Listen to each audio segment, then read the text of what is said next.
Perkenalkan, saya Peterson Tinambuna. Saya merupakan mahasiswa Magister Manajemen Universitas Sumatera Utara kelas 482. Di sini saya akan membahas mengenai kewirausahaan karya buku Aris bin Slamet. Menurut buku ini, seorang wirausaha adalah orang yang melihat adanya peluang, kemudian menciptakan sebuah organisasi untuk memanfaatkan peluang tersebut. Pengertian wirausaha di sini juga menekankan pada setiap orang yang memulai suatu bisnis yang baru. Proses kewirausahaan meliputi semua kegiatan, fungsi, dan tindakan untuk mengejar dan memanfaatkan peluang dengan menciptakan suatu organisasi. Ketika kita ingin berwirausaha, kita juga dituntut untuk memiliki visi dan misi yang jelas. Visi di sini, dengan memiliki visi yang jelas, menarik dan realistis, seorang wirausaha akan memiliki daya juang yang lebih tinggi dan lebih konsisten dalam meraih harapan atau cita-citanya. Visi tersebut akan membantu wirausaha untuk menentukan langkah untuk mewujudkan mimpinya. Apa saja yang dibutuhkan dan siapa yang bisa diajak bekerja sama tergantung apa yang ingin dicapai oleh wirausaha tersebut. Berbeda dengan wirausaha yang bergerak tanpa visi, langkahnya tidak akan terarah karena tidak punya bayangan keberhasilan seperti apa yang akan dia capai. Yang kedua, ada misi. Misi di sini membantu seorang wirausaha agar mengetahui lebih pasti bidang yang ingin ditekuninya, keunggulan produk dan sistem pemasarannya. Agar bisa membuat langkah yang lebih operasional, visi dan misi perlu diterjemahkan menjadi tujuan. Tujuan adalah sasaran yang spesifik dan membantu kita merencanakan berbagai aktivitas serta strategi. Tujuan terbagi menjadi tujuan jangka panjang dan juga tujuan jangka pendek. Dalam penerapannya, tujuan seseorang perlu memutuskan apa yang ingin dicapai, pengetahuankah, keahlian, atau perilaku tertentu, dan bergerak bertahap menuju pencapaian tujuan. Berikut ini ada beberapa tips yang dapat dipraktikkan oleh para pemula di bidang wirausaha. Yang pertama, reputasi.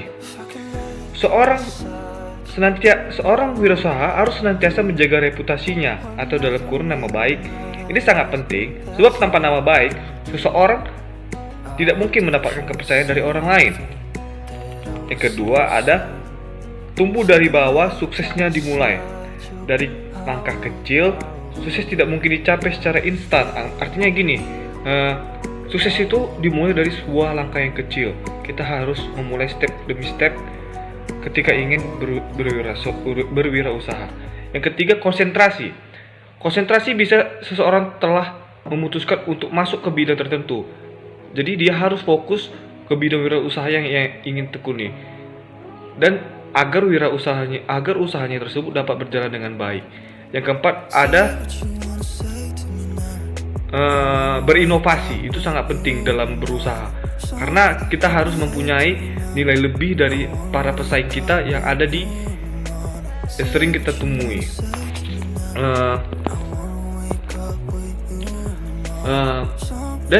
Menurut saya,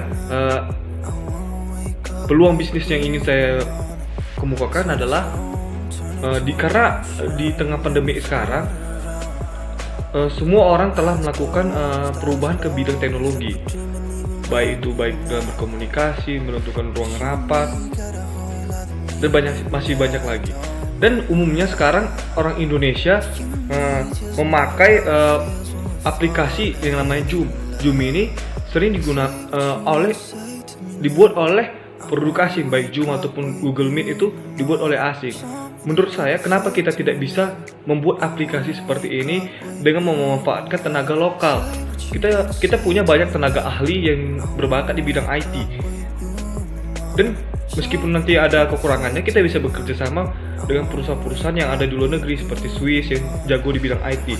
Ini merupakan lahan bisnis yang sangat baik karena dilihat dari sisinya, sekarang sudah mulai menggunakan aplikasi ini baik dalam rapat, sekolah, bertemu dengan orang. Sekarang sudah memulai ini. Mungkin untuk lebih ininya, kita bisa modal yang kita dapat, kita bisa bekerja sama dengan pemerintah, dari bank, dari lembaga-lembaga peminjaman yang lain, kita bisa memanfaatkan itu. Itu sekian dari saya, terima kasih.